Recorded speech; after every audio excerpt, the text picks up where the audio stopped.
Hello and welcome to another weekly report for supplier diversity and small business. I'm your host, Jamie White. Let's go ahead and let's get started. As always, please like, subscribe, comment on the video, and share with anyone who you think may be interested in this information.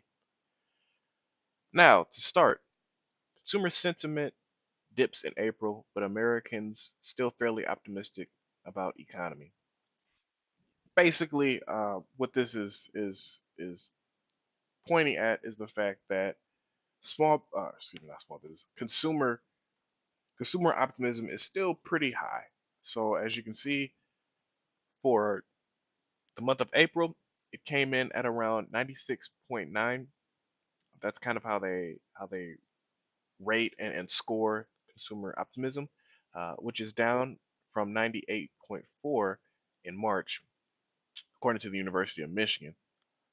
Now, this is lower than last year's sentiment, which was at 101.4. But again, that sentiment was at an all time, or not all time, but a 14-year high. So, perspective matters. Still, it being around the 96, 97, I'm tempted to say percent here, but for it to be around the 96, 97 point range, it's still pretty good. I do want to point out that consumer optimism is really, really important, especially when it comes to the economy and potential of growing our GDP, simply because around 70%, give or take, of our growing GDP is made up of consumers and kind of what they're purchasing and whatnot. Now, with the GDP, and I've talked about this in prior videos, kind of while it's growing, we probably do need to see some different metrics so that we're not just, even if we're growing in GDP, we have to make sure that it's growing for everyone within America and not just the people at the top, which it currently is, yeah, at a huge amount when compared to the other people. Next up, jumpstart the economy with public investments in science. Now, I will want to start out and say that this is an opinion piece, so take from that what you will. However, I still think that there were some pretty good points in here, and I 100% support this. As you can see here, according to our research, and the research is done by, where is it? By Jonathan Gruber, Simon Johnson.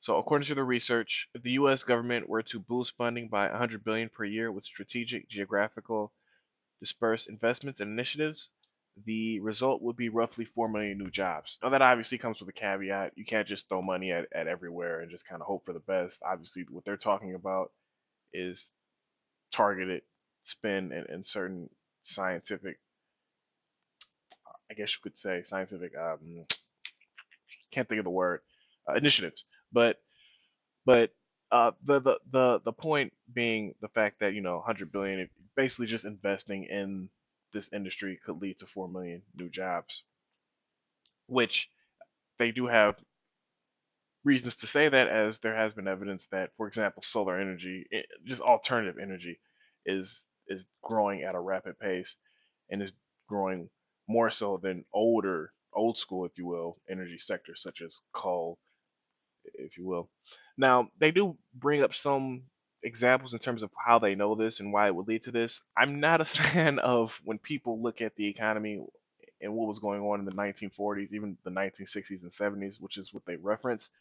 So I'm not going to go into that. However, I still point out the fact that even though they're comparing it to things that I may not be a huge fan of, I have seen statistics where science, if you invest in it, it is a growing industry, and there is a lot that we can do for the future.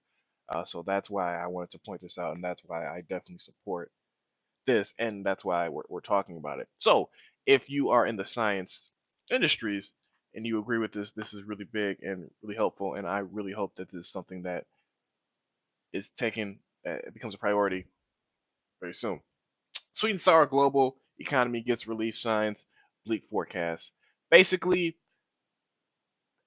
it appears as if, according to the IMF, International Monetary Fund, World Bank, it appears as if when it comes to the economic forecast, it's dropping for everyone. about now. When I say dropping, either slightly dropping or, well, yeah, pretty much slightly dropping now. There are signs that there are a little bit of rebound, such as here it is. UK growth is on the mend. Japan machinery order is finally eked out again, and in China there are signs that stimulus is making a mark, including in elevated sales.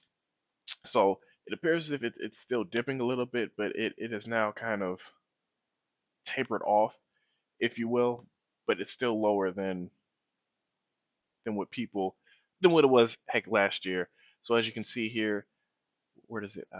The IMF slashes global growth outlook for the third time in 6 months. Now it's the weakest pace since the last financial crisis. So they still are expecting slower growth. However, there does seem to be a little bit of pick up this last go around. Next up, why Shopify is the Amazon of small business. Basically, there's a lot of information here. It really starts off kind of tech heavy, like how they built it. He used Ruby on Rails and then Django, which I don't know why they start out like that. But if you hop all the way to the bottom, it does point out the fact that today, less than, sorry for the transition, Shopify set new records in 2017 by serving over 500,000 merchants. Today, less than 2 years later, over 820,000 are on the platform. What this article is predicting is that Shopify will have over a million by the end of 2019. So what we're seeing here is a platform that is really pushing and really helpful to small businesses. I do not use Shopify. However, I do know that whenever I'm looking, basically Shopify lets you accept payment from different consumers online through your website. It's one of the bigger ones, in particular when it comes to WordPress. So I've seen like a ton of people use it. I know its benefits. I tested it out once. It seemed okay. I just didn't really move forward with it because I'm not selling a ton of stuff right now. But I can see why it almost has a million. And I can agree that for right now, if you are a small business looking for ways to accept payment online, I would recommend you take a look at it if nothing else because it is pretty good from what I've seen. Lastly, Wells Fargo and the NMSDC joined forces to create three minority business leadership academies. I think this is pretty good. Wells Fargo, as you can see, and the National Minority Supplier Development Council have announced the creation of three minority business leadership academies to enable minority suppliers to expand their business capabilities. So this is really good. I'm always supportive of different opportunities when it comes to diverse and small businesses, learning their craft and helping them grow. I do think that this is needed, especially for first time entrepreneurs, which there are a lot of. So they get into like kind of the new, as you can see, generate what is it? Minority owned businesses generate 1.6 trillion. But in order to qualify, this is the big one I wanted to talk about. In order to qualify, each of the Minority Business Leadership Academies representatives represent a 1 year commitment. Oops, sorry. Next paragraph. Participants must be MBEs representing businesses with at least 3 million in annual revenue. So you definitely want to keep that in mind. So they are going for the bigger businesses, if you will. So I'm guessing they want to take those businesses and help them increase sales and grow to, you know, instead of 8 figures, maybe like 9 figures or middle nine, high 9 figures, which it seems that they're focusing on, which is fine for this program. Just as long as there are other programs in the future that help out as well. So, with that being said, that's kind of my ending for this one. As always, please like, subscribe, share the video, comment if you want to say anything. And once again, thank you for your time. Trying to keep these under 10 minutes. This is another one, so yay. But again, thank you for your time. And if you have any questions, let us know. Have a great day.